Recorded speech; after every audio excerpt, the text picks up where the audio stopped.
ळमो अरिहन्ताळम्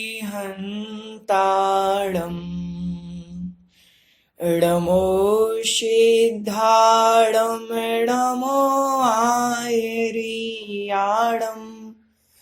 ळमो वज्रायाळम् ळमो लोयेशौवसाहूळम् जीवमजीवमदौवम् जिणवरवसहेण जेणणीदिष्ठम् देविन्दविन्दवन्दम् वन्दे तं शौवदा शीर्षा। बोले आदिम तीर्थंकर श्री आदिनाथ भगवान की जय। जगत कल्याणी द्वादशांग जिनवाणी माता की जय। संत शिरोमणि आचार्य गुरुदेव श्री विद्यासागर जी महामुनिराज की जय। परम पूज्य निर्यापक श्रमण पूज्य मुनि पुंगव श्री सुधा सागर जी महाराज की जय। अढ़ाई दिवस समस्त महामुनिराजों की जय। सभी को जय जिनेन्द्र। चलिए, हम विषय देख रहे थे तत्व के बारे में। पढ़ लिया था हमने जीव तत्व के बारे में, अजीव तत्व के बारे में, आश्रव बंध और संवर तत्व के बारे में। हमने कल जाना था कि भाव संवर किन किन कारणों से होता है। तो वहां हमने देखा था कि व्रत समिति गुत्तियो धम्मानुपेहा परिसय जवोया चारितम बहुवेया नायव्वा भाव संवर विशेषा।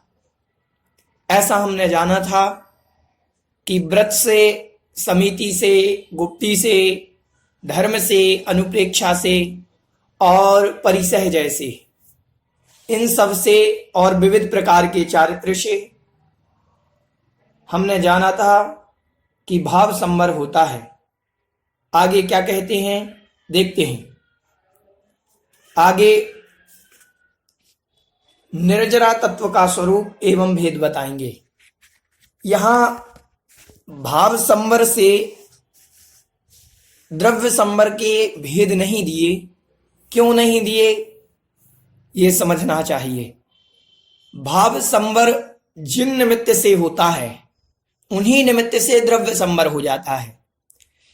व्रत, समिति, गुप्ति, धर्म, अनुप्रेक्षा, परिसय जय, चारित्र, इन्हीं से भाव संवर होता है। और जिन निमित्त से भाव संवर हो गया उन्हीं से द्रव्य संवर हो जाता है। कर्मों का आना रुक जाना द्रव्य संवर है। अब कर्मों का आने रुकने में कारण कौन थे? उनको कर्मों को रोकने में कारण कौन हो गए? व्रत, समिति, गुप्ति, चारित्र, धर्म, अनुप्रेक्षा, परिसय जय, चारित्र, ये हो गए कर्मों को रोकने में कारण। तो इस कारण से कर्म रुके भावों के कारण, और कर्मों का आना रुक जाना जो है वो द्रव्य संवर है। ऐसा जानना चाहिए। आज हम गाथा क्रमांक 36 को देखेंगे, निर्जरा तत्व का स्वरूप एवं भेद। ठीक है, चलिए।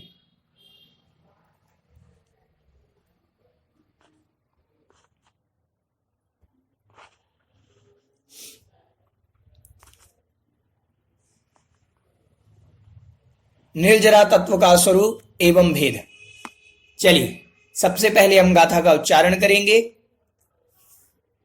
जह कालेण तवेणया, जह कालेण तवेणया, भूत्तरसं कम्म पुग्गलं जेण, भूत्तरसं कम्म पुग्गलं जेण, भावेण सडदिणेया, भावेण सडदिणेया, तत्सडदं चेदिनिज्जरा दुविहा।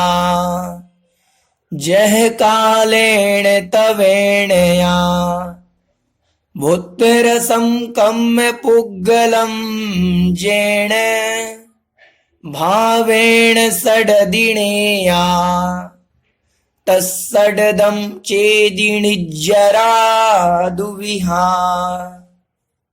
ठीक है, गाथा के उच्चारण में कोई दिक्कत तो नहीं।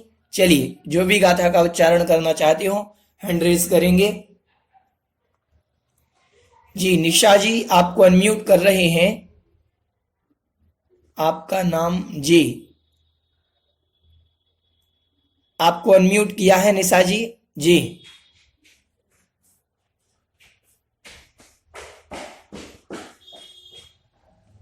आप अनम्यूट हो जाएं वहां से। जी जय जिनेन्द्र। जी गाथा का उच्चारण करिए। जह कालेन तवेन य उत्तरसं कम्म पुकलं जेन भावेन सर्दिणेया तत्सणं चेदिनी चरा दुया। ठीक है, अच्छा प्रयास है, थोड़ा सा और आप सुन लें भी और लोगों को। चलिए ललिता जी, आपको अनम्यूट कर रहे हैं। जी यह कालेन तवेन य उत्तरसं कम्म पुगलं जेन भावेन सडदिनया तत्सडनं चेदिनि जरा दुया। आराम से पढ़ें, ये थोड़ी सी गाथा कठिन है। चलिए नीव प्रो, आपको अनम्यूट कर रहे हैं। हाँ जी भैया जी। जी जप कालेन तवेन य उत्तरसं कम्म पुक्कलं जेन भावेन षडदिणेया तत्सडनं चेदिनिच्चरा दुविहा। बहुत बढ़िया, बिल्कुल सही उच्चारण, बिल्कुल सही। चलिए अर्चना जी कोटा, आपको अनम्यूट कर रहे हैं। जह कालेन तवेन य उत्तरसं कम्म पुक्कलं जेन भावेन सडदिणेया तत्सणनं चेतिनिज्जरा दुविहा। यहाँ सडदी है, वहां थोड़ा सा गड़बड़ हो रही है। तत्सडणम, सडदि तत्सडणम और सडदीणेया, थोड़ा सा यहाँ सभी लोग ध्यान दें। चलिए तत्सणद तत्सण। जी ज्योति जी, ज्योति जी आपको अनम्यूट कर रहे हैं।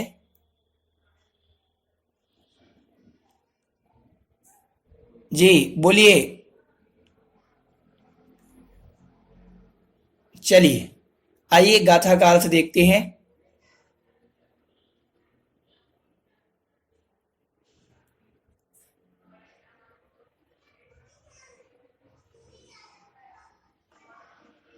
यहां कह रहे हैं जह कालेण तवेणया। जह कालेण, जह मतलब समय, कालेण मतलब जह मतलब पाकर के, कालेण मतलब समय पाकर के, समय पाकर के, तवेण या तप के द्वारा, या मतलब और समय पाकर के, अपने समय आने पर, या तवेण मतलब तप के द्वारा, भुत्त रसम मतलब भोग लिया है रस जिसका, भोग लिया गया है जिस रस जिसका, कम्म पुद्गलम ऐसे कर्म पुद्गलों को, जैन भावेण सडदी, जैन मतलब जिन, भावेण मतलब भाव से, सडदी मतलब झड़ता है, ऋया उसे जानना चाहिए। उसे क्या जानना चाहिए? भाव निर्जरा जानना चाहिए। जह कालेण समय पाकर के, या तवेणया या तप के द्वारा, पूर्व में ही। जह कालेण मतलब समय पाकर के, अपने समय आने पर, जब उसका काल आएगा उस काल में, या तवेणया या तप के द्वारा, पहले समय आने के पहले ही, भुत्त रसम भोग लिया है रस जिसका, ऐसा कम्म पुद्गलम कर्म पुद्गल का रस जो भोग लिया गया है, जैन भावेण जिन भावों के द्वारा, जिन भावों के द्वारा समय आने पर या तप के द्वारा कर्म पुद्गलों के रस को भोग लिया गया है। सडदी मतलब झड़ते हैं, नेया मतलब उसे जानना चाहिए। क्या जानना चाहिए? सडदी मतलब उसे झड़ना, नेया मतलब जानना चाहिए। किस प्रकार का झड़ना जानना चाहिए? भावेण भाव निर्जरा, सडदी मतलब निर्जरा, उसे भाव निर्जरा, नेया मतलब जानना चाहिए। और तत्सडदम, तत्सडदम मतलब तस मतलब उसका, षडदम मतलब षडणम मतलब झड़ना, उसका जो झड़ना है, किसका झड़ना? कर्म पुद्गलों का, जो कर्म पुद्गल आत्मा में चिपक गए थे उनका आत्मा से अलग हो जाना। चा इधि इस प्रकार से, च इधि इधि मतलब इस प्रकार से जानना चाहिए उसका। तत्सडदम मतलब उस कर्म का झड़ना द्रव्य निर्जरा है। च इधि इस प्रकार से, निजरा मतलब निर्जरा जो है, दुविहा दो वेद वाली है, दो प्रकार की है। एक बार और देखें गाथा का अर्थ। समय आने पर या समय के पहले ही किसी तप आदि के माध्यम से कर्म पुद्गलों के रस को भोग लेना। किसके द्वारा? भावों के द्वारा। तो कह रहे जिन भावों के द्वारा कर्म पुद्गलों के रस को भोग लिया गया है उसे षडदिणेया, उसे भाव निर्जरा जानो। षडदि मतलब झड़ना, निर्जरा, उसको भाव निर्जरा जानो। और तत्सडदम और उनका झड़ना, कर्मों का जो झड़ना है उसे द्रव्य निर्जरा जानो। चा मतलब और, इधि मतलब इस प्रकार से, निर्जरा मतलब निर्जरा, दुविहा दो भेद वाली हुई। समझ में आया सभी को? गाथा का थोड़ा यहाँ पर भाव और द्रव्य निर्जरा डायरेक्ट नहीं कहे गए हैं, जो प्रक्रिया से चले आ रहे हैं, इसीलिए इन्होंने कह दिया कि दो प्रकार से जानो पूर्ववत। चलिए, जो भी समझ में आ गया सभी को? किसी की कोई जिज्ञासा इस विषय में?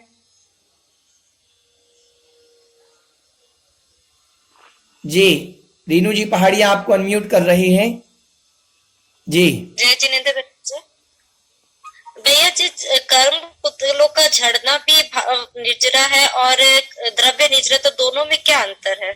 देखो यहाँ पर कह रहे हैं कि जैन भावेण सडदिणेया, मतलब जिन भावों से कर्म झड़ते हैं उसे तो भाव निर्जरा जानो। जिन परिणामों से कर्म झड़ते हैं उसे भाव निर्जरा जानो। तो कर्म झड़ते हैं, अभी झड़े नहीं, मतलब झड़ते हैं जिन परिणामों से, उन परिणामों को भाव निर्जरा कहा। जैन भावेण सडदिणेया, जिन भावों से कर्म सडति मतलब झड़ते हैं उसे णेया जानना चाहिए। क्या जानना चाहिए? भाव निर्जरा। तो यहां कर्मों का झड़ना भाव निर्जरा नहीं है। जैन भावेण सडति, जिन भावों से झड़ते हैं उनको जानना। आगे कह रहे हैं तत्सडदम, और उसका जो झड़ना है, जो कर्म झड़ रहे हैं, उसका नाम द्रव्य निर्जरा है। ठीक है, वैसे ही जानना पूर्ववत, जैसा समझाया था पहले आचार्य महाराज ने अन्य गाथाओं में। किसी की और जिज्ञासा इस विषय में? गाथा थोड़ी सी कठिन है। चलिए, आइए अब हम गाथा का भावार्थ देखते हैं। यहां कह रहे हैं भावार्थ में कि कर्मों के आंशिक रूप से झड़ने को निर्जरा कहते हैं। कर्म कभी भी एक साथ नहीं झड़ते, कर्म धीरे धीरे अंश रूप में झड़ते हैं, टुकड़े टुकड़े में कर्म झड़ते हैं। तो कर्मों का जो झड़ना होता है वो टुकड़े टुकड़े में होता है, एक साथ सारे कर्म नहीं झड़ जाते कि एक साथ आठों कर्म, एक साथ चार घातिया कर्म, सब टुकड़े टुकड़े में उनकी निर्जरा होती है। किसी भी कर्म की टुकड़े टुकड़े में निर्जरा होती है। तो कर्मों के आंशिक रूप से झड़ने को निर्जरा कहते हैं। निर्जरा के दो भेद हैं, एक द्रव्य निर्जरा, एक भाव निर्जरा। आगे कह रहे हैं कर्म परमाणुओं का आत्मा से झड़कर अलग हो जाना तो द्रव्य निर्जरा है, तथा आत्मा के जिन विशुद्ध भावों के कारण कर्म परमाणु आत्मा से अलग होते हैं वह भाव निर्जरा है। समझ में आ गया? स्पष्ट हो गया। जिन परिणामों से झड़ेंगे तो वह भाव निर्जरा, और जो कर्मों का झड़ना है वह द्रव्य निर्जरा। ये तो हुई दो प्रकार से, इसमें जो कही इन्होंने द्रव्य और भाव निर्जरा। और भी कई प्रकार की निर्जरा होती है, तो अन्य विवक्षा से भी निर्जरा दो प्रकार की होती है, एक सविपाक निर्जरा, एक अविपाक निर्जरा। कह रहे हैं स्थिति के पूर्ण होने पर कर्मों के सुख दुखात्मक फल देकर के विलग होने को सविपाक निर्जरा कहते हैं। कर्म की स्थिति जो थी आत्मा के साथ वह पूर्ण हुई, और कर्मों का जो सुखात्मक दुखात्मक फल है वह पूरा देकर के आत्मा से अलग होना सविपाक निर्जरा है। विपाक मतलब फल, और सा मतलब सहित, फल सहित झड़ना, फल देकर के झड़ना, ये हुई सभी पाक निर्जरा। ठीक है, जैसे आम आदि फल पककर झड़ जाते हैं, पेड़ में लगे लगे जब तक पूर्णतया पकते हैं तब वो झड़ते हैं, तो ये हुई फल पक करके झड़ना। वैसे ही यह निर्जरा केवल फलोन्मुख होते हुए कर्मों की ही होती है। फलोन्मुख मतलब फल को देते हुए, फलोन्मुख मतलब अपने कर्म के फल को देते हुए उसी कर्म की निर्जरा होती है। इसे यथाकाल निर्जरा भी कहते हैं। यथाकाल मतलब अपने समय पाकर के, यथाकाल झड़ना, यथाकाल निर्जरा भी कहते हैं। ठीक है, यह सभी जीवों के प्रति समय होती रहती है, क्योंकि बंधे हुए कर्म अपने अपने समय पर अपना फल देकर निर्जीर्ण होते ही रहते हैं। निर्जीर्ण मतलब झड़ते ही रहते हैं। मोक्ष मार्ग में इस प्रकार की निर्जरा का कोई महत्व नहीं है।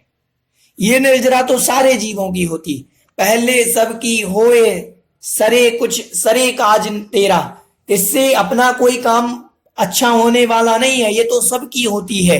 दूजी करे जो उद्यम करके मिटे जगत फेरा, ऐसी एक पंक्ति आती है कि दूसरी निर्जरा तो उद्यम करके यदि कोई करता है तो उससे अपना कार्य सरे काज तेरा, उससे अपना कार्य बन जाता है। तो मोक्ष मार्ग में इस प्रकार की निर्जरा का कोई महत्व नहीं है, क्योंकि इस निर्जरा में राग द्वेष युक्त होने के कारण निर्जरा के साथ साथ नवीन कर्मों का बंध भी होता है। क्योंकि ये निर्जरा जब ये निर्जरा होती है, कर्मोदय में आते हैं तो राग द्वेष होता है, तो नए कर्मों को बांध करके जाता है। तो संवर पूर्वक होने वाली निर्जरा ही मोक्ष मार्ग में उपादेय है। तपादि साधनों द्वारा समय से पूर्व ही होने वाली निर्जरा अविपाक निर्जरा है। पहले हो गई सभी पाक निर्जरा, अब दूसरी निर्जरा कह रहे अविपाक निर्जरा। तप आदि साधन के द्वारा जो समय से पूर्व होने वाली ही निर्जरा है वह अविपाक निर्जरा है। यह सभी पाक निर्जरा के विपरीत है। जैसे माली कच्चे आमों को तोड़कर पाल आदि में रखकर उन्हें समय से पूर्व ही पका लेता है, वैसे ही अविपाक निर्जरा परिपाक काल के पूर्व ही कर्मों को गला देती है। मोक्ष मार्ग में अभिपाक निर्जरा ही उपादेय मानी गई है। यह व्रतधारी सम्यक दृष्टियों के प्रति समय होती है। प्रति समय जो व्रत नियम संयम ले लेते हैं उनके प्रति समय ये निर्जरा होती है। चलिए, किसी की कोई जिज्ञासा इस विषय में? सभी पाक अभिपाक निर्जरा के विषय में किसी की कोई जिज्ञासा?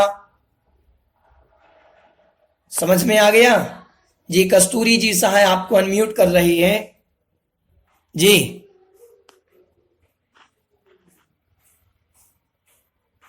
कस्तूरी जी साहब। भैया जी, हाँ जय जय भैया जी। तो अभिपाक निर्जरा फिर से कहना।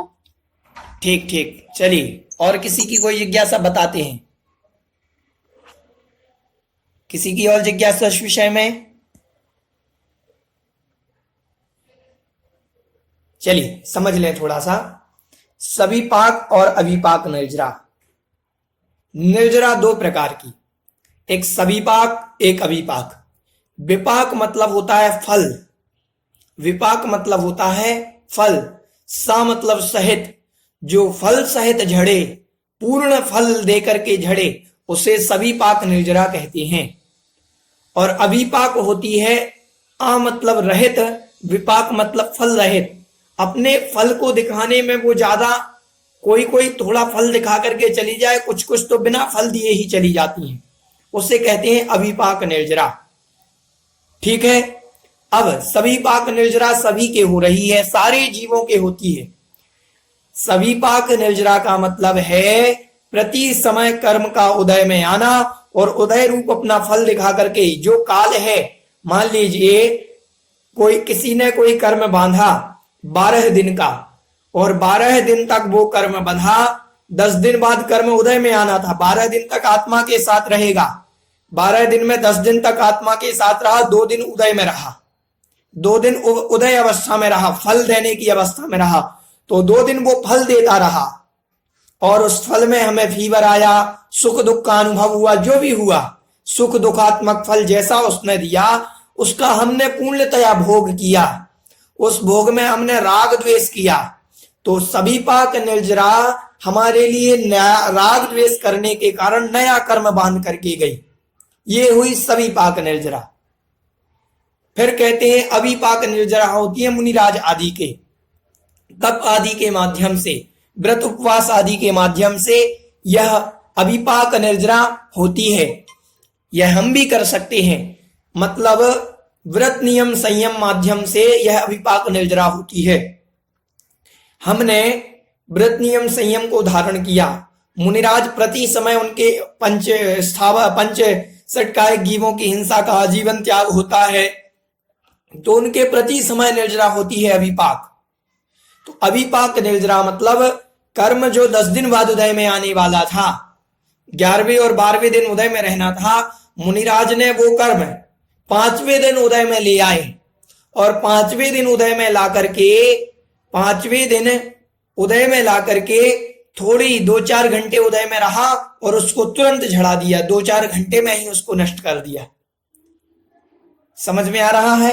ये होती है अविपाक निर्जरा, मतलब तप आदि साधनों के द्वारा से यह निर्जरा होती है। बहुत अच्छा प्रसंग मैं आपको बता देता हूं। पूज्य क्षमा सागर जी महाराज, आपने नाम सुना होगा पूज्य क्षमा सागर जी महाराज का। पूज्य क्षमा सागर जी महाराज शुरू से ही कमजोर शरीर वाले थे और शरीर कमजोर होने के कारण पूज्य गुरुदेव हमेशा आचार्य श्री की क्लास जब पढ़ते थे तो आचार्य श्री की अनुमति से पाटा आदि का सहारा लेकर के टिक करके बैठ जाते थे। नींव प्रो कोई कक्षा में है, वह पैर फैला करके बैठे हुए हैं। ये जिनवाणी की अभिनय है, थोड़ा सा ध्यान रखें और कैमरे को आप जिनवाणी के प्रति या कहीं और दिखाएं या कैमरा ऑफ कर लें। तो यहां कह रहे हैं पूज्य क्षमा सागर जी महाराज को आचार्य श्री ने अनुमति दे रखी थी, किस प्रकार की, कि आप टिक करके बैठ जाया करो, कोई दिक्कत नहीं, शरीर में दर्द रहता है तो कोई दिक्कत नहीं। तब क्लास पढ़ाते पढ़ाते आचार्य श्री प्रतिदिन पढ़ाते थे, पूज्य क्षमा सागर जी प्रतिदिन टिक करके बैठते थे, कोई दिक्कत नहीं थी, प्रतिदिन की कक्षा चलती थी। एक दिन क्या हुआ, कोई विषय चल रहा था तो पूज्य क्षमा सागर जी महाराज बोले कि आचार्य भगवान ये बताइए निर्जरा किसे कहते हैं, निर्जरा का कोई विषय चल रहा होगा। तो महाराज श्री से आचार्य श्री से कहा कि आचार्य श्री निर्जरा किसे कहते हैं। तो आचार्य श्री डांट करके बोले पहले ठीक से बैठो, क्या टिक करके बैठे हो।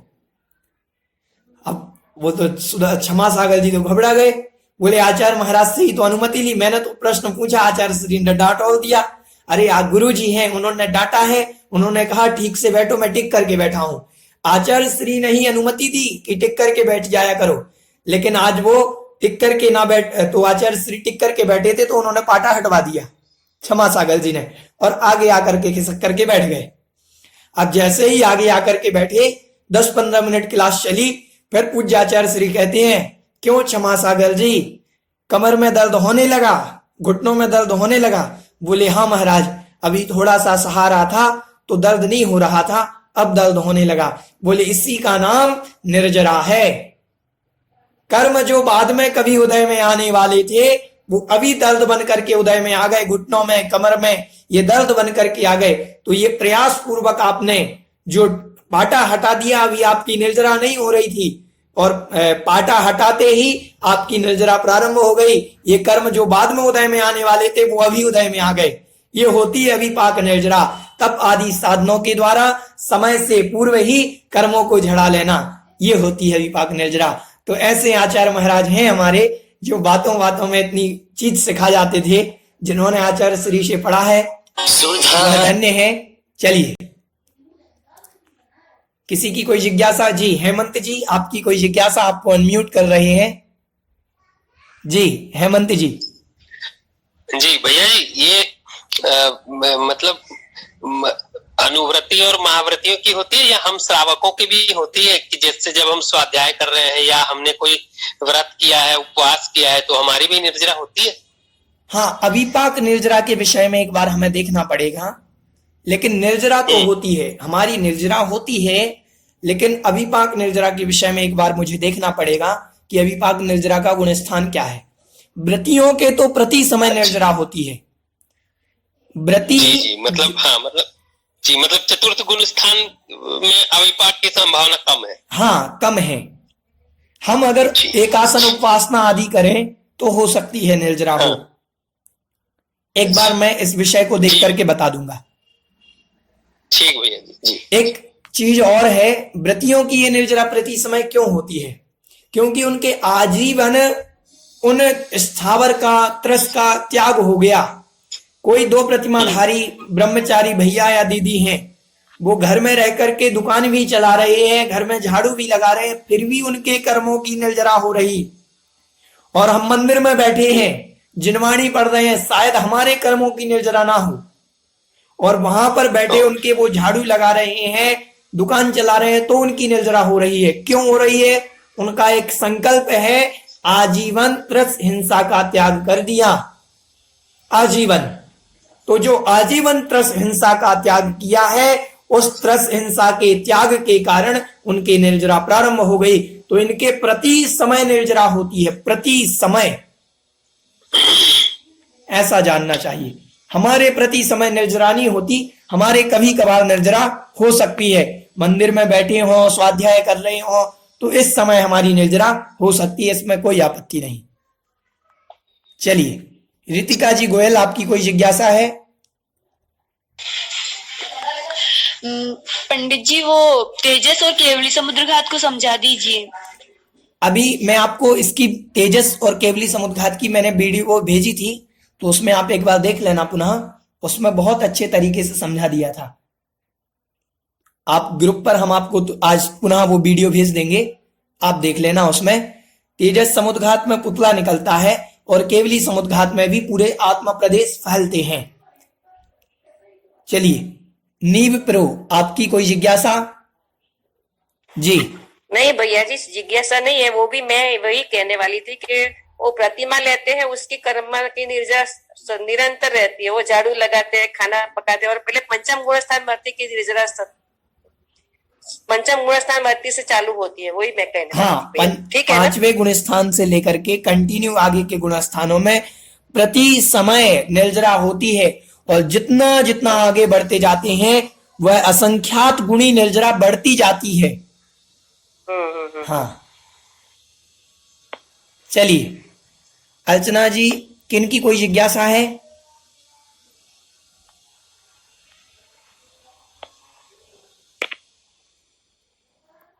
चलिए,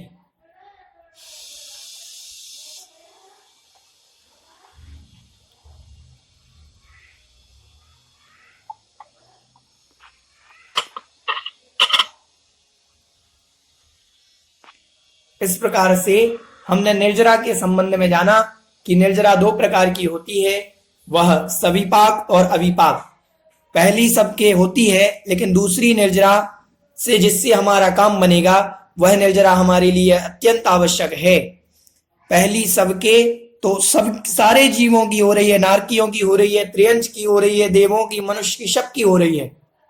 लेकिन व्रत नियम संयम के द्वारा दूसरी निर्जरा होती है, जो कार्यकारी होती है। उस निर्जरा को करने का प्रयास हमें भी करना चाहिए। आज बस इतना ही, ठीक है? चलिए, बोले जगत कल्याणी द्वादशांग जिनवाणी माता की जय। संत शिरोमणि आचार्य गुरुदेव श्री विद्यासागर जी महामुनिराज की जय। हाथ जोड़ लेंगे सभी लोग। बोधि समाधि परिणाम शुद्धि स्वात्मोपलब्धि शिव शौख सिद्धि चिंतामणिं चिंतित वस्तुदानि त्वां वन्द्यमानस्य ममस्तु देवी। 9 बार नमोकार।